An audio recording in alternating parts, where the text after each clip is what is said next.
8:50 a.m. Crimea. For the second time in 6 months, the Kerch Bridge, the most expensive and politically loaded piece of infrastructure Russia built after annexing Crimea, was on fire. But this was not another improvised attack, not a truck bomb or a sea drone slipping through at night. This time, the damage pattern itself told a far more dangerous story for Moscow: precision impact points, clean penetrations and structural failure, consistent with modern Western glide munitions. The question that immediately echoed through military circles was simple and unsettling. How did Ukraine reach one of the most heavily defended targets on Earth and fly away? This strike did not begin in the air. It began months earlier as a cold engineering problem. After the previous attack weakened specific expansion joints and pylons, Ukrainian planners treated the bridge not as a symbol, but as a system under stress. Western satellite imagery, commercial radar data, and damage assessment models were quietly combined to identify where another blow would not just damage asphalt, but collapse logistics. The goal was never spectacle. It was paralysis. Behind the scenes, the scale of what was at stake was enormous. The Kerch Bridge is not just a road and rail link, it is the primary artery feeding Russian forces in southern Ukraine and Crimea. Every day, ammunition, fuel, spare parts, and heavy equipment pass over it. NATO analysts have repeatedly noted that severing this link would force Russia to reroute logistics through longer, more vulnerable corridors, sharply increasing costs and slowing operational tempo. In pure economic terms, even a temporary shutdown translates into hundreds of millions of dollars in repairs and lost military efficiency. The operation's opening phase relied on a calculated assumption: Russian air defenses had grown confident.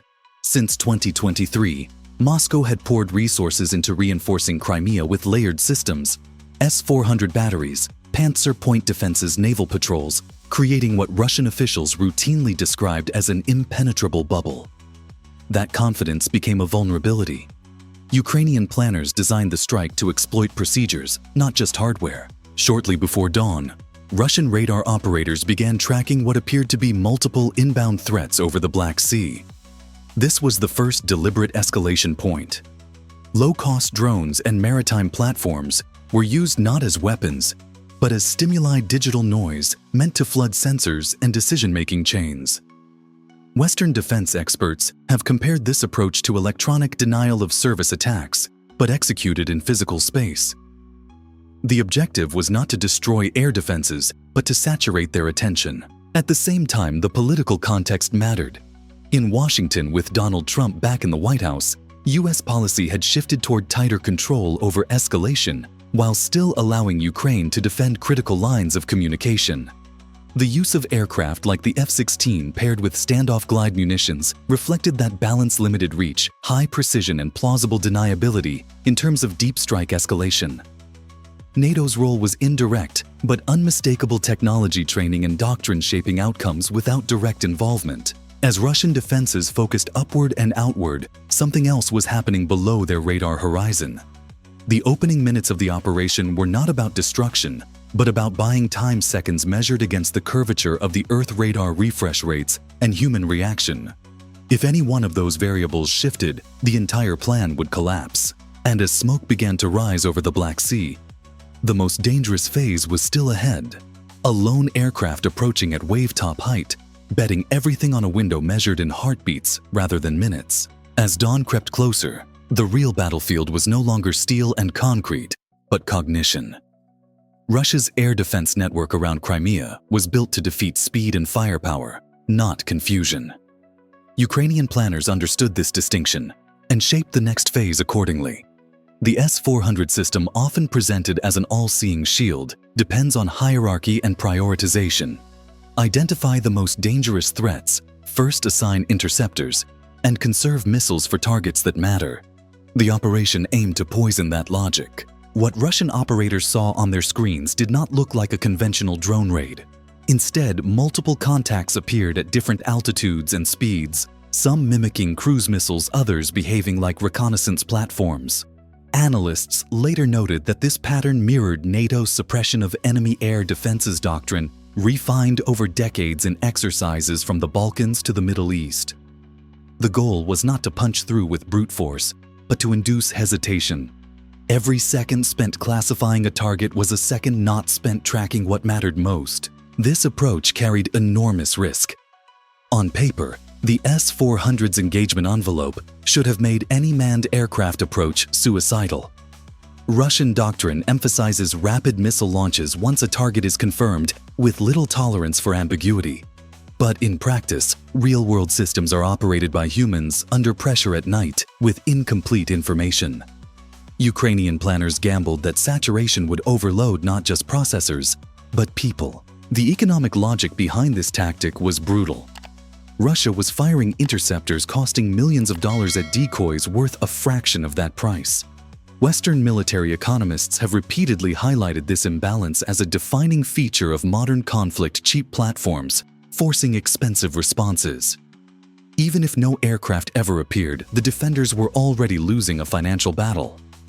And while missiles were being expended in the air, they were not available to protect refineries, power stations, or logistics hubs deeper inside Russia, targets Ukraine had increasingly struck throughout 2024 and early 2025. At the strategic level, NATO planners watching the engagement were likely focused on a different lesson. This was not just about Crimea. It was a live demonstration of how layered defenses can be stressed by hybrid attacks, combining maritime drones, aerial decoys, and electronic interference. Similar vulnerabilities exist across Europe from the Baltic to the Black Sea. The implication was clear: air defense supremacy is no longer guaranteed by hardware alone. Meanwhile, Russian command decisions compounded the pressure. As false targets multiplied, local commanders faced a dilemma: hold fire and risk being accused of negligence, or engage aggressively and drain limited stocks. The choice was predictable.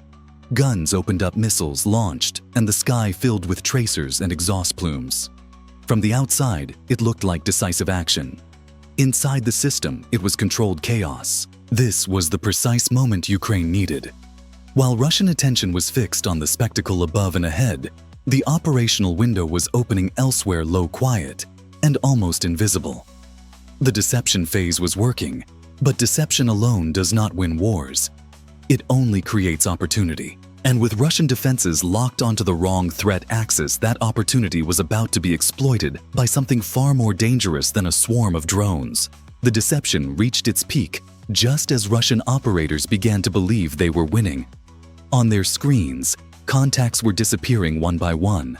Interceptors detonated, autocannons fell silent to reload, and the immediate sense inside the air defense network was relief. This emotional swing mattered. Modern air defense is not just about detection. It is about judgment under stress. When pressure drops, suddenly mistakes follow. What Russia did not fully grasp was that the drones were never meant to survive.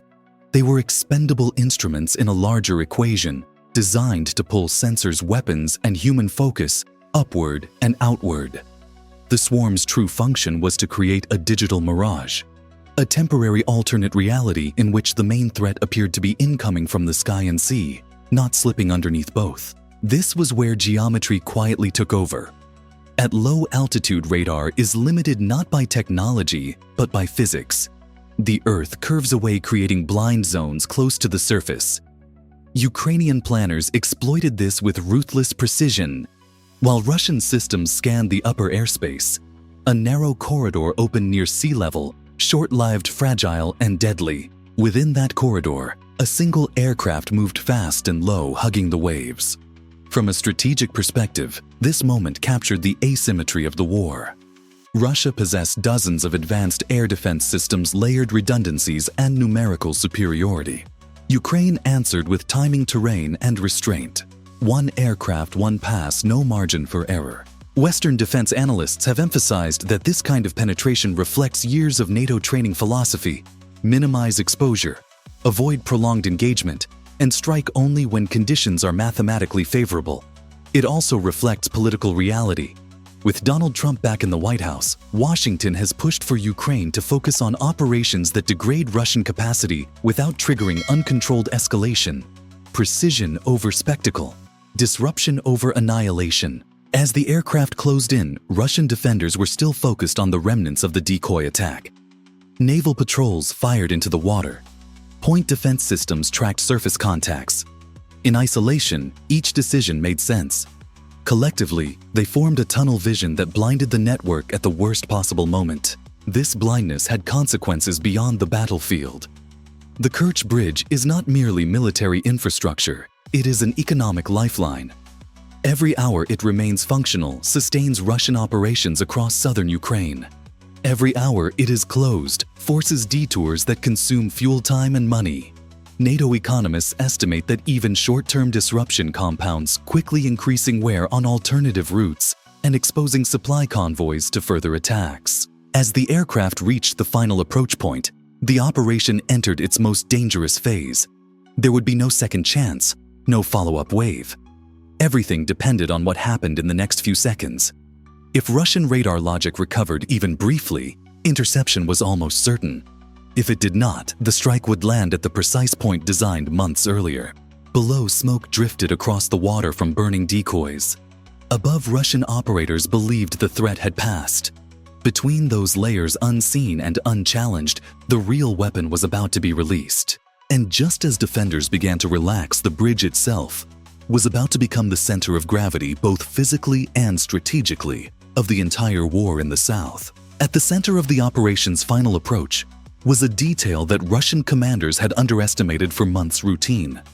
The Kerch Bridge runs on schedules, security pauses, convoy clearances, inspection windows, designed for efficiency under the assumption that air defense dominance remains intact. Ukrainian planners studied those rhythms carefully. What followed was not chance, but timing aligned to the minute. As the aircraft rose briefly from the radar shadow, its sensors resolved movement on the bridge deck. A logistics convoy had been halted during the earlier drone engagement, held back by standard security protocol, while Russian air defenses responded to what appeared to be a major attack. When the last decoy vanished from screens, a critical assumption took hold: the danger had passed. The order to proceed was given. This decision carried enormous weight. The convoy was not light transport. It consisted of heavy trucks loaded with artillery ammunition, material essential for sustaining Russian firepower along the southern front. NATO intelligence assessments have repeatedly emphasized that Russia's advantage in artillery depends not on stockpiles alone, but on uninterrupted delivery. Every shell destroyed before reaching the front represents both lost firepower and wasted industrial output. The convoy rolled forward truck by truck onto a span already weakened by earlier strikes. The bridge's expansion joints and pylons, stressed and partially repaired, were never designed to absorb sudden vertical shock combined with internal explosive force. Ukrainian planners understood this vulnerability. The objective was not to crater the roadway, but to turn the cargo itself into the weapon. This moment encapsulated the strategic imbalance of the war. Russia committed hundreds of millions of dollars in defenses to protect a single artery. Ukraine risked one aircraft and a handful of precision munitions to sever it. Western military analysts have noted that this trade-off reflects a broader shift in modern warfare. Logistics nodes are now more decisive than frontline positions, and precision matters more than volume. Above the bridge, time compressed. The aircraft could not linger. Russian systems were already recovering from the earlier overload, reclassifying contacts, restoring radar filters. Every second increased the probability of detection. Yet releasing too early would waste the strike, damaging escorts rather than the core of the convoy. Releasing too late would mean no escape. As the convoy's heaviest vehicles reached the critical point on the span, the calculation ended. The weapon release was clean, controlled, and final. From a technical standpoint, the glide munition did exactly what it was designed to do: fly autonomously, correct for wind, and strike with meter-level accuracy. From a strategic standpoint, it did something far more consequential. It converted routine logistics into catastrophic vulnerability. In Washington and European capitals, the implications were immediate. This was not just another successful Ukrainian strike. It was proof that even heavily defended infrastructure can be neutralized if its operational patterns are exposed. For NATO, the lesson was sobering. Similar bridges, ports, and supply hubs across Europe operate under the same assumptions of predictability. As the munition closed in, Russian defenses finally began to react, missiles lifting off in desperate response. But the decision window had already closed. The convoy was committed. The bridge was loaded. The physics were unavoidable, and as one weapon continued its silent glide toward the heart of the span, the question was no longer whether the bridge would be hit, but how much of Russia's southern logistics system would collapse with it. The Russian response came a fraction too late.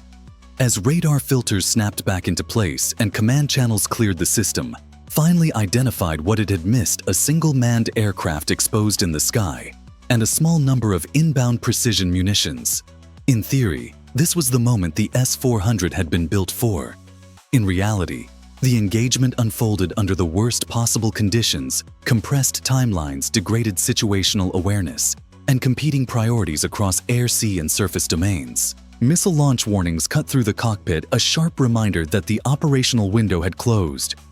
Russian interceptors lifted off at extreme speed, burning through the early morning sky. But air defense doctrine prioritizes the most immediate threat, and in that instant, the logic shifted. The incoming glide munition, small and precise, was now the highest priority object in the battle space. One interceptor detonated near it, destroying part of the strike package midair. From a defensive perspective, it was a partial success. From a strategic perspective, it was irrelevant. One weapon remained. Unpowered and nearly invisible, it continued its descent. Glide munitions do not rely on speed for survival. They rely on inevitability. By the time Russian systems recalculated, there was nothing left to intercept without risking debris damage to the bridge itself. The weapon corrected for crosswinds, adjusted its angle, and struck exactly where months of analysis had dictated. What followed was not a conventional explosion. The detonation occurred inside the convoy among tightly packed artillery shells. The initial blast was small by strategic standards, but the secondary effects were catastrophic. Sympathetic detonations rippled through the trucks, multiplying force beyond anything the bridge structure could absorb. Heat pressure and shock converged in a single instant. From an engineering perspective, the outcome was inevitable. Steel loses structural integrity rapidly at extreme temperatures. Concrete fractures under sudden vertical stress. The span buckled, twisted, and collapsed into a warped mass of metal and debris. Traffic stopped instantly. Rail lines deformed beyond immediate repair. The artery was severed. The economic consequences unfolded just as quickly. Russian logistics planners now faced an immediate rerouting crisis. Fuel consumption surged. Transit times lengthened. Convoys became more exposed to follow-on attacks. Western analysts estimate that even a temporary loss of the bridge forces Russia to spend exponentially more to sustain the same level of operations in the south.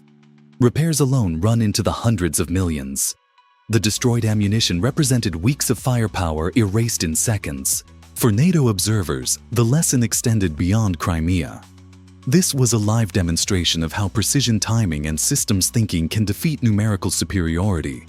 It underscored why infrastructure protection has become as critical as battlefield dominance, and why no defense network is invulnerable if its assumptions are understood. As smoke rose and debris fell into the water below, the immediate battle ended. But the strategic effects were only beginning to ripple outward toward the front lines, toward Moscow's budget planners, and toward every capital assessing what modern war now looks like. And with the bridge broken, the final question emerged. Could Russia adapt quickly enough, or had a single strike permanently reshaped the southern theater of the war? In the hours after the strike, the silence around the Kerch Bridge was as telling as the explosion itself. Traffic cameras went dark. Rail movement stopped completely. Russian officials issued cautious statements, carefully avoiding timelines for repair. Behind those statements, emergency logistics planning was already underway. Alternative routes through southern Russia and occupied territories were activated, but every option carried higher costs, longer transit times, and greater exposure to Ukrainian strikes. This is where the true scale of the operation became clear. The bridge was never just concrete and steel. It was a force multiplier. By severing it, Ukraine did not merely destroy infrastructure. It imposed a persistent tax on every Russian operation in the south. Fuel deliveries now require longer hauls. Ammunition stockpiles must be dispersed. Repair crews need protection. Each adjustment compounds economic strain at a time when Russia is already struggling with sanctions, labor shortages, and the cost of prolonged war. Western defense analysts quickly connected this strike to a broader campaign. Throughout late 2024 and into 2025, Ukraine intensified attacks on Russian energy facilities, refineries, and power distribution nodes, forcing Moscow to divert air defenses away from the front.